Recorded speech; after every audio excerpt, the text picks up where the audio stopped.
कल जो ऑफलाइन में टेस्ट लिए थे history, geography, economics, political science, इन चारों सब्जेक्ट का चैप्टर 1 का, उसी का आज हम वन लाइनर बनाए हैं और उसी का हम लोग आज डिस्कशन करने वाले हैं। तो बने रहिए। अगर आप बिहार बोर्ड मैट्रिक परीक्षा 2024 में बहुत अच्छा कुछ करना चाहते हैं तो जीनियस करियर पॉइंट के यूट्यूब चैनल और फेसबुक पेज पर बने रहिए। और चलिए क्लास को स्टार्ट करते हैं और देखिए क्लास में कितना आज मजा आता है। याद करा देते यही, मेजनी का संबंध किस संगठन से था? से था। अब मेजनी का जन्म कब हुआ? कहाँ हुआ? 1831 ईस्वी में। किसकी स्थापना किया? अब 1834 में किया। यहां से देखिए बहुत सारा क्वेश्चन पूछा जाता है कि मेजनी का संबंध किससे है? मेजनी का जन्म कब हुआ? मेजनी का जन्म कहाँ हुआ? यंग इटली का स्थापना किसने किया? मेजनी ने किया। यंग इटली का स्थापना मेजनी ने कब किया? ने। यंग यूरोप की स्थापना किसने किया? मेजनी ने। कब किया? पहला क्वेश्चन सबका क्लियर हो गया। चलते हैं हम क्वेश्चन नंबर सेकंड पे आज का। रक्त एवं लौह की नीति का अवलंबन किसने किया था? तो बिस्मार्क ने। किसने किया था? बिस्मार्क कौन थे? तो वर्षा का चांसलर बने। कब?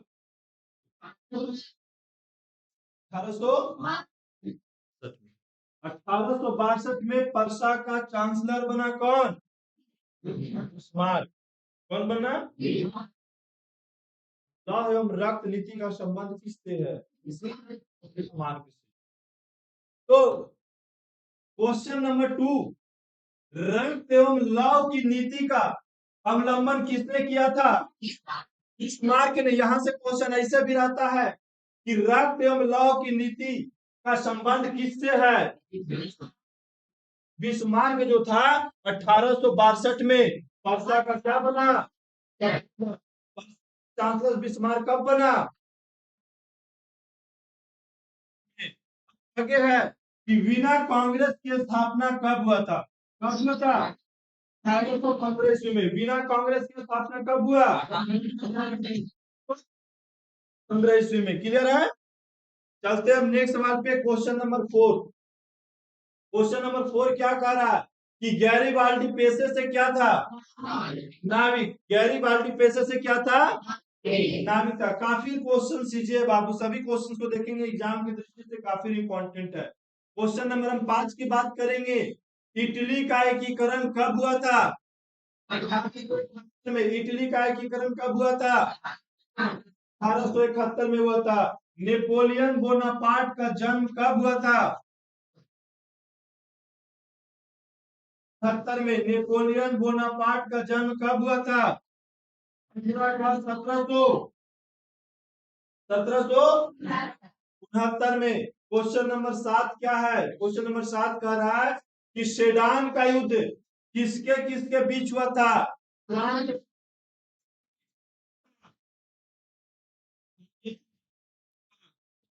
के युद्ध होता है, सेडान का युद्ध। तो दोनों अलग अलग है, ठीक है। तो सेडान का युद्ध किसके बीच हुआ था? कब हुआ था? 1800। लुई फिलिप किस देश का शासक था? Louis Philippe. लुई फिलिप किस देश का शासक था? तो किस देश का शासक था?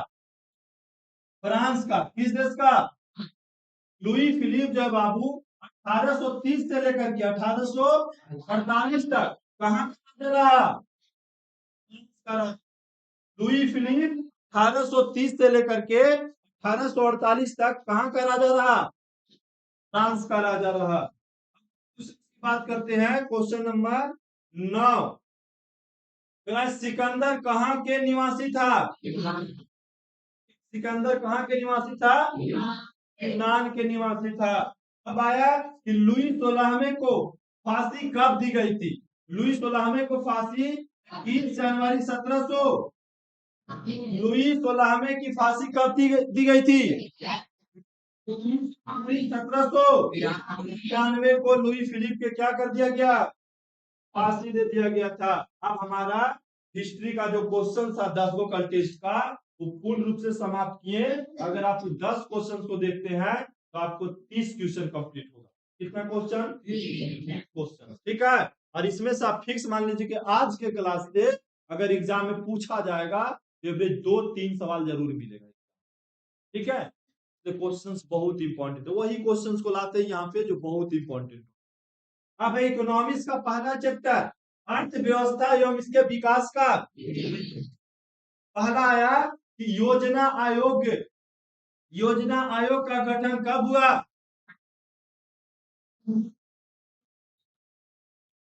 योजना प्रधानमंत्री योजना आयोग के अध्यक्ष कौन होते हैं, तो यह भी पूछा जा सकता है प्रधानमंत्री की योजना आयोग के प्रथम अध्यक्ष कौन थे,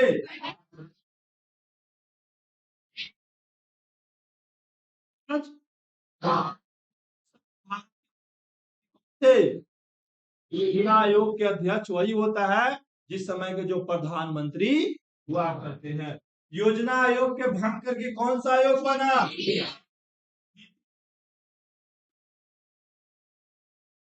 1 जनवरी 2015, 1 जनवरी 2000। नीति आयोग के अध्यक्ष कौन होते हैं, प्रधानमंत्री, क्योंकि इसी को भंग करके कौन सा आयोग बना। फूट डालो और शासन करो की नीति किसने अपनाई थी, अंग्रेजों ने क्या किया, फूट डालो नीति अपना के भारत में लगभग 200 से 250 वर्षों तक यहाँ शासन किया, ठीक है। क्वेश्चन है समझ में। अब अगला क्वेश्चन है कि प्रथम पंचवर्षीय योजना कब से कब तक चला, 51 से 1956। देखिए प्रथम पंचवर्षीय योजना बाबू 1951 से 56 और दूसरा 1956 से 1961, तीसरा 1961 से 1966। आपसे पूछा जाएगा कि बताइए प्रथम पंचवर्षीय योजना की अवधि, तो प्रथम पंचवर्षीय योजना 1951 से कब तक, दूसरा 1956 से 1900, तीसरा 1961 से 1900 की 10वीं कैमी 10वीं बताइए कि 10वीं पंचवर्षीय योजना कब से कब तक, 2002 से 2000। हम पूछे कि ग्रामीण बताइए तो 2007 से लेकर 2000। फिर 12वीं बताइए 2012 से लेकर 2000, ठीक है। तो सब पंचवर्षीय योजना कंप्लीट हो गया। एग्जाम में जो 6 गो पंचवर्षीय योजना दिया है ना यही पूछता है, इससे बाहर पंचवर्षीय योजना अगर कोई क्वेश्चन पूछेगा अवधि वाला तो यही 6 गो पूछेगा, ठीक है। उसके बाद कुछ नहीं पूछने वाला। कह रहा प्राथमिक क्षेत्र को किस नाम से जानते हैं, कृषि क्षेत्र को, प्राथमिक क्षेत्र को और द्वितीय क्षेत्र को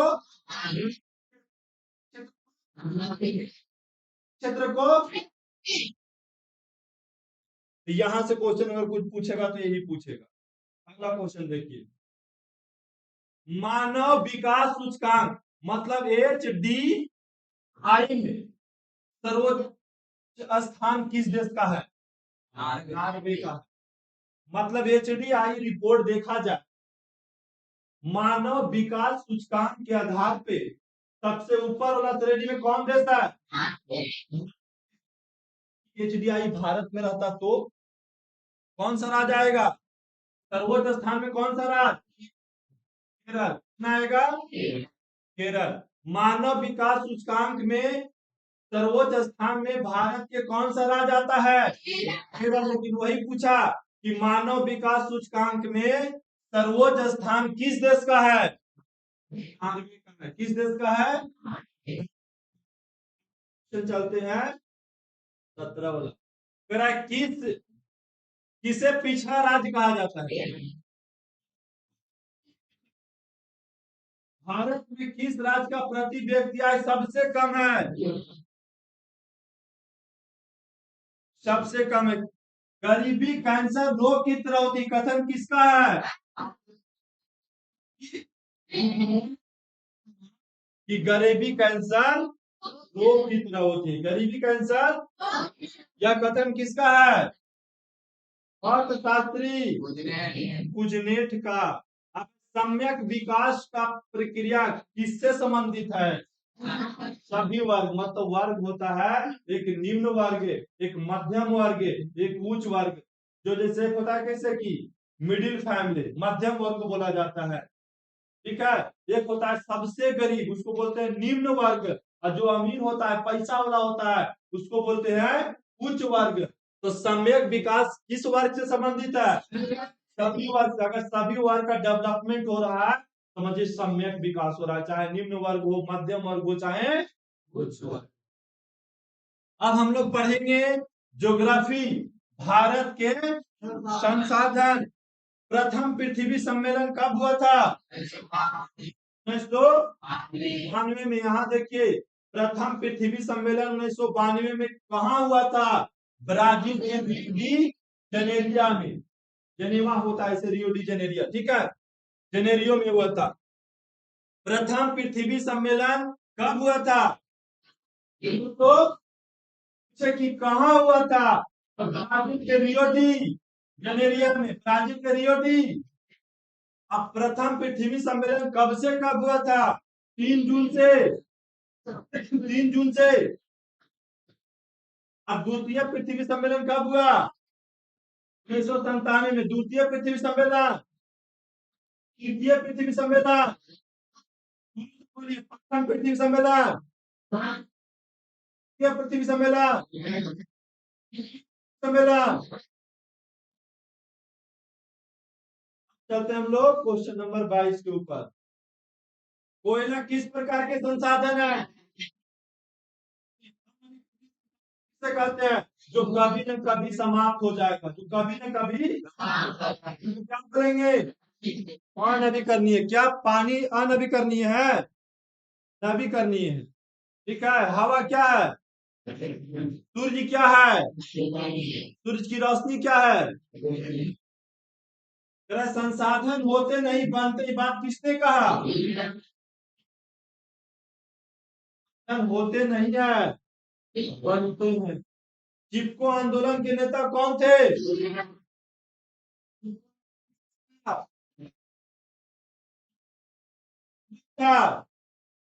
1973 में कौन सी राज्य, कौन सी जिला?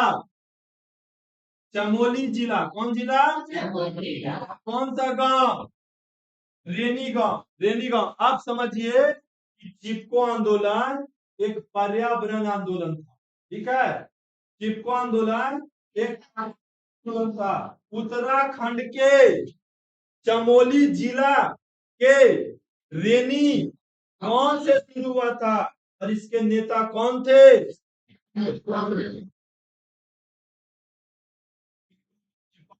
पेड़ को काटने से रोका। वहां पे अंधाधुंध पेड़ों की कटाई की जा रही थी, जिससे स्थानीय लोग का जीवन खतरे में चल रहा था। वहां के स्थानीय किसान लोगों ने क्या किया कि पेड़ में चिपक करके अब पेड़ को काटने से रोका। बोला कि पहले हमको काटिएगा, तब पेड़ के काटिएगा। इस प्रकार से आंदोलन का नाम पड़ा चिपको। हाँ, तो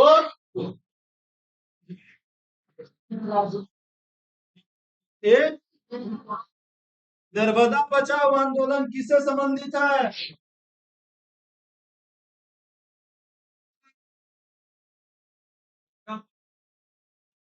बांध बनोगा, कौन सा बांध? सरदार सरोवर बांध। किस नदी पर? नर्मदा नदी पर। सरदार सरोवर बांध किस नदी पर?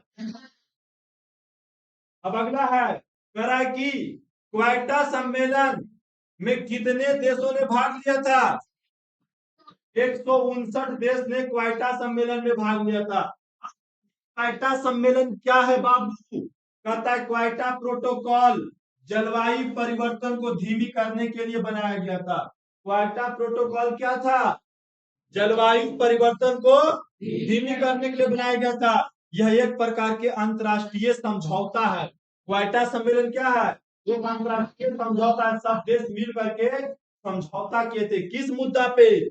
जलवायु परिवर्तन को धीमी करने के लिए। जलवायु परिवर्तन को धीमी करने के लिए समझौता हुआ था कब?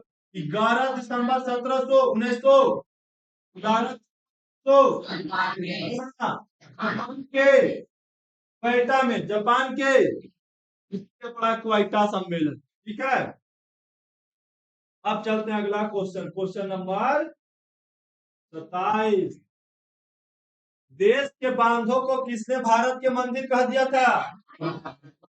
कहा था भारत के प्रथम प्रधानमंत्री पंडित जवाहरलाल। विश्व का कितना प्रतिशत जनसंख्या भारत में निवास करती है?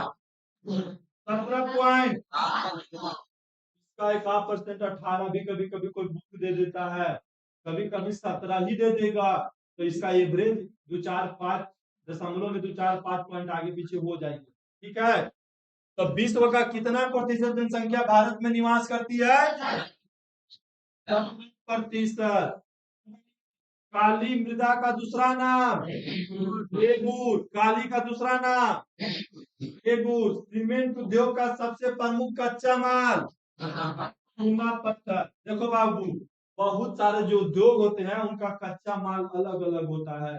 जैसे चीनी उद्योग के कच्चा माल क्या होता है? गन्ना होता है। क्या होता है? सीमेंट वाला कंपनी के कच्चा माल क्या होगा? चूना पत्थर होता है। आटा मिल के कच्चा माल क्या होगा? गेहूं होगा। चावल मिल के कच्चा माल क्या होगा? धान होगा। इस प्रकार से जो उसका कच्चा माल जाता है उसी को हम कच्चा माल बोलते हैं। तो बोला कि सीमेंट उद्योग का कच्चा माल क्या होगा? अब चलते हैं पॉलिटिकल साइंस में। सत्ता में साझेदारी करा रंग भेद की नीति का विरोध आवाज उठाने वाला पहला व्यक्ति रंग भेदभाव जब किया जा रहा था तो सबसे पहले आवाज उठाने वाला व्यक्ति का नाम क्या है? Luther king. श्रीलंका के सामाजिक विभाजन किस स्तर पर हुआ? भाषा। श्रीलंका का समाज कैसे बढ़ रहा था? भाषा के आधार पर नहीं बढ़ रहा था जी, और धर्म के आधार पर बढ़ रहा था। भाषा और धर्म के आधार पे। सामाजिक विधेयता यहाँ पे। ठीक है, अंतर्राष्ट्रीय महिला दिवस कब मनाया जाता है? 16वीं लोकसभा में महिला सदस्यों की संख्या कितनी थी? 61। 16वीं लोकसभा में महिला सदस्यों की संख्या कितनी थी? 61। और 17वीं लोकसभा में महिलाओं की सदस्यों की संख्या कितनी थी? 78। 16वीं में लोकसभा में सदस्यों की संख्या 61 और 17वीं में लोकसभा में सदस्यों की संख्या कितना? 78। 61 को आपका जरा उससे का मतलब कौन सा देश धर्मनिरपेक्ष नहीं है? पाकिस्तान धर्मनिरपेक्ष नहीं है। और धर्मनिरपेक्ष कौन है? भारत, नेपाल, अमेरिका, ये सब क्या है? धर्मनिरपेक्ष राष्ट्र है। अगर पूछा जाएगा कि भारत कैसा राष्ट्र है? धर्मनिरपेक्ष है। कैसा राष्ट्र है? धर्मनिरपेक्ष है। नेपाल कैसा राष्ट्र है? धर्मनिरपेक्ष है। धर्मनिरपेक्ष मतलब वहां कोई भी धर्मों की मान्यता नहीं दी जाती, जबकि पाकिस्तान में मुस्लिम धर्मों की मान्यता दी जाती है। इसलिए पाकिस्तान धर्मनिरपेक्ष की श्रेणी में बिल्कुल नहीं है। कह रहा है सिहली किस देश की राजभाषा है? श्रीलंका। सिहली किस देश का राजभाषा घोषित किया गया? श्रीलंका का। धर्म को समुदाय का मुख्य आधार मानने वाला व्यक्ति को क्या कहेंगे? सांप्रदायिक कहते हैं। धर्म को समुदाय का मुख्य आधार पे मानने वाला व्यक्ति को क्या कहेंगे? सांप्रदायिक कहेंगे। क्या कहेंगे? सांप्रदायिक कहेंगे। अगला सवाल की बात करते हैं। भाषा के आधार पे बनने वाला भारत का प्रथम राज्य कौन था? भाषा के आधार पे भारत में कौन सा राज्य बना? आंध्र प्रदेश का जो निर्माण हुआ भाषा के आधार पे हुआ। तो क्वेश्चन पूछता है कि भाषा के आधार पे बनने वाला भारत के प्रथम राज्य कौन है? आंध्र प्रदेश। और जन्म पर आधारित विभेद किस देश में जन्म पे आधारित विभेद किस देश में? भारत में। भारत में जिस जाति में जन्म हो गया उसी जाति का लोग कहलाएगा, जिस धर्म में जन्म हो गया उसी जाति का, उसी धर्म का लोग कहलाता है। तो इस प्रकार से 40 क्वेश्चन का जो कल टेस्ट लिए थे उसका अभी जस्ट फाइनल आपको डिस्कशन हो चुका है, और रह गया अब सब्जेक्टिव क्वेश्चन का, तो सब्जेक्टिव क्वेश्चन का डिस्कशन नहीं हो। ठीक है, क्वेश्चन इसको चला